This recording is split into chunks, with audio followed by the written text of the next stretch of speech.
আসসালামু আলাইকুম ওয়া রাহমাতুল্লাহি ওয়া বারাকাতুহু। ইন্নাল হামদালিল্লাহি ওয়াসসালাতু ওয়াসসালামু আলা রাসূলিল্লাহি আম্মা বাদ। আজকে আমরা জানবো স্বপ্নে পা দেখলে কি হয়। আল্লামা ইমাম ইবনে সিরিন রাহমাতুল্লাহি আলাইহি কি উল্লেখ করেছেন। আলোচনা বুঝতে সাথেই থাকবেন। যারা এখনো চ্যানেলটি সাবস্ক্রাইব করেননি সাবস্ক্রাইব করতে ভুলবেন না। ভেরিফাই চ্যানেলের ডেসক্রিপশন বক্সে ক্লিক করলে পেজ এবং আইডি আসবে। এটা ছাড়া আলাদা অন্য কোনো পেজ নেই, আইডি নেই, ইমো নেই, হোয়াটসঅ্যাপ নেই, টিকটক নেই। নাম ছবি দেখে বিভ্রান্ত হবে না। প্রত্যেক ভিডিওতে আলাদা সাবধান করি, সতর্ক করি। রানের ত্রুটি বিচ্যুতি, একাকিত্ব, প্রবাস জীবন ও পিতৃ সম্পর্কীয় আত্মীয় স্বজনের স্বল্পতার মর্ম বহন করে। রানের ব্যথা এটা পরিবার পরিজনের প্রতি মন্দ আচরণের ইঙ্গিত বহন করে। পায়ের ব্যথা অধিক সম্পদের আলামত, ক্ষুধা রোগিত হওয়া পঙ্গুত্বের নিদর্শন। উভয় পা কেটে পৃথক হতে দেখলে সম্পদ নষ্ট হবে অথবা স্বপ্নদ্রষ্টা মারা যাবে।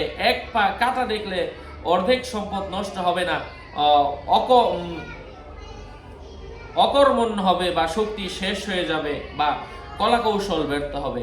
যদি দেখে কেউ তার পায়ের বৃদ্ধাঙ্গুল কেটে ফেলে দিয়েছে, এর অর্থ হচ্ছে সে তার কাছে প্রাপ্ত টাকা আটকে দেবে অথবা যে সম্পদের উপর তার ভরসা ছিল তা সে ছিনিয়ে নেবে। নিজেকে পঙ্গু বা নড়াচড়া করতে অক্ষম হলে স্বপ্নদ্রষ্টা দুনিয়া আখিরাতের কাজে শিথিলতা করবে।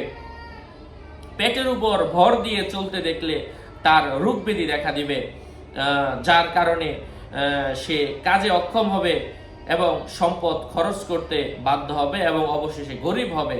পেটের চামড়া ছিলে যাওয়ার কারণে হামাগুড়ি দিয়ে চলতে পারছে না এবং সে মানুষকে উঠিয়ে নেওয়ার জন্য বলছে।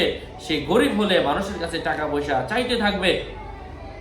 লিঙ্গে ব্যথা হলে সে ওই সম্পদের সঙ্গে খারাপ আচরণ করবে যারা তার জন্য বদদোয়া করে এবং তার সমালোচনা করে। আশা করছি বুঝতে পেরেছেন। আরো আপডেট পেতে সাথেই থাকবেন। আপনাদের মঙ্গল এবং দীর্ঘায়ু কামনা করে এখানে শেষ করছি। দেখা হবে অন্য কোনো ভিডিওতে। আসসালামু আলাইকুম ওয়া রাহমাতুল্লাহি ওয়া বারাকাতুহু।